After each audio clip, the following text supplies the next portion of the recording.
श्रीराम समर्थ श्रीराम. भाग 99. दयार्णव स्वामी आळंदीहून पैठणकडे परतत होते. पाऊलवाट जंगलातून जाणारी. वाटेत तुरळक गावं लागायची. मधूनच एखादा वाटसरू किंवा कातकरी भेटायचा. एरवी एकट्यानंच वाटचाल होत राहिली. संध्याकाळ होत आली होती. एक वृद्ध संन्यासी बाबा वाटेवर पडलेले दिसले. दयार्णव स्वामी जवळ गेले. चौकशी करू लागले. भोजपुरी भाषेमध्ये क्षीण आवाजात संन्यासी बाबांनी जे काही सांगितलं त्यावरून स्वामींच्या लक्षात आलं, संन्यासी बाबांना हगवण लागली होती. तहान भुकेने ते व्याकुळ झाले होते. एक पाऊलही पुढे टाकण्याची त्यांच्यामध्ये शक्ती राहिलेली नव्हती. जीवनाची अखेर आली आहे याची जाणीव असूनही संन्यासी बाबांच्या चेहऱ्यावर प्रसन्नता होती. नामस्मरणही क्षीण आवाजात चालू होतं. स्वामींनी त्यांना उठवून बसवलं. पाणी पाजलं. अंग फडक्याने पुसून काढलं. एवढ्यात त्या वाटेने जाणारे 2 व्यापारी आले. म्हणाले, इथून पुढे खडीत चढण सुरू होते. संन्यासी बाबांना पाठीवर घेऊन चढणं मुश्किल होईल. त्यापेक्षा 3 कोसांवरील मागच्या गावाला उलटं जाणं सोयीचं होईल. तिथे धर्मशाळा आहेत आणि वैद्यही आहेत. घाईत असल्याने ते व्यापारी पुढे निघून गेले. दयार्णव स्वामींनी संन्यासी बाबांना पाठीवर घेतलं आणि मागच्या गावाकडे परत निघाले. एवढ्यात पाऊस सुरू झाला. जोराची सर येताच दोघांचे कपडे भिजून गेले. संन्यासी बाबा विनवणी करायला लागले. माझ्याकरता आपण हा त्रास घेऊ नका. मला इथेच सोडून पुढे जा.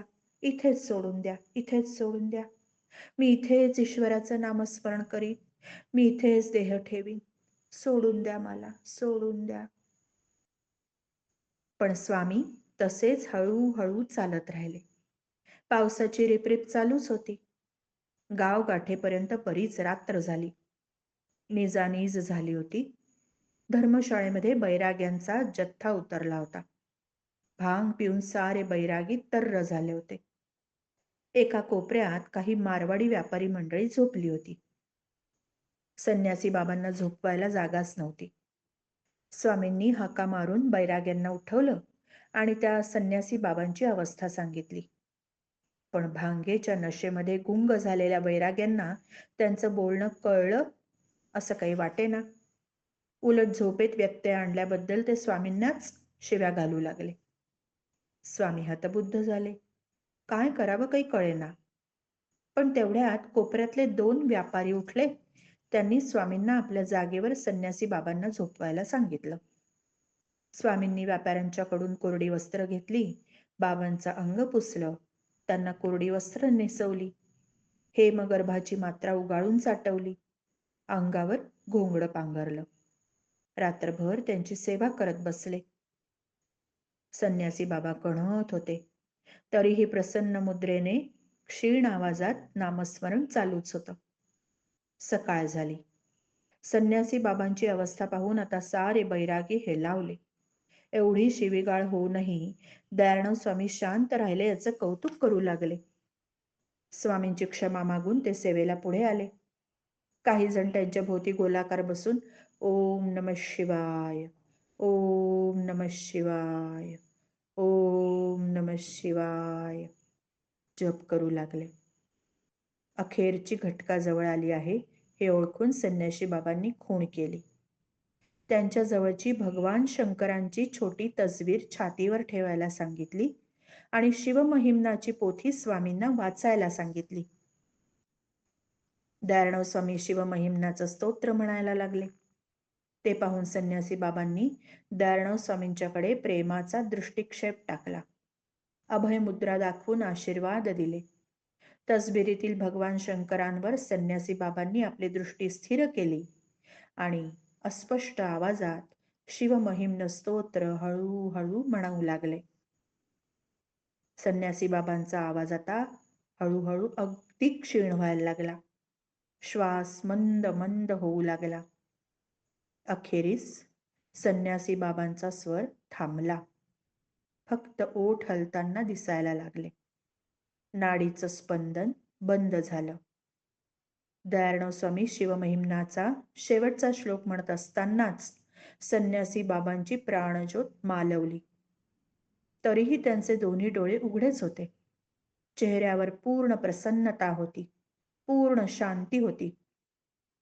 मुखावर एक आगळं तेज प्रगटलं होतं. त्यामुळे धर्मशाळेत मृत्यू घटना घडली तरीही एक उच्च दिव्य भाव वातावरणात भरून राहिला होता. एक बैरागी म्हणाले, संन्यासी बाबा ब्रह्मज्ञानी होते. जन्ममरणाच्या चक्रातून सुटले, मुक्त झाले. दयाळराव स्वामी म्हणाले, यदा सर्वे प्रमुच्यन्ते कामायस्य हृदि स्थिताः अथामर्त्योऽमृतो भवति अत्र ब्रह्म समश्रुते. या श्रुतीमध्ये सांगितल्याप्रमाणे शरीर असताना देखील बाबा सदैव ब्रह्मानुभावाच्या अनुभूतीत होते. म्हणून त्यांचे प्राण शरीर सोडून गेले नाहीत, तर आत्म्यामध्येच विलय पावले, परमात्म्याशी एकरूप झाले. दयाळराव स्वामींनी बैराग्यांच्या मदतीने मंदिराच्या मागे संन्यासी बाबांच्या देहाला भूमी समाधी दिली. दीप लावण्यासाठी ओटा बांधला आणि त्यावर रोज दीप प्रज्वलित करून पूजा करायला गावच्या लोकांना सांगितलं. एका ब्राह्मणानं ही जबाबदारी घ्यायचं कबूल केल्यावर मगच दयाळराव स्वामी समाधानाने पुढे निघाले, पैठणला आले. ही सगळी हकीकत ऐकून गोविंद स्वामी म्हणाले, ब्रह्मज्ञानी पुरुषाची अखेरच्या काळात सेवा करण्याची संधी मिळणं हे फार भाग्याचं असतं. तेवढी पूर्व पुण्याई असली तरच हे भाग्य लाभतं, असं शंकराचार्य स्वामी महाराज ब्रह्मसूत्रांवर भाष्य करताना सांगतात. तुम्ही त्यांची जी सेवा केलीत ते थोर ब्रह्मज्ञानी साधू पुरुष होते. अखेरच्या क्षणी त्यांनी आपलं सर्व तेज आणि शक्ती तुमच्यात संक्रमित केली आहे. दयाळराव स्वामींच्या अंगावर रोमांच उभे राहिले. श्रीराम समर्थ श्रीराम.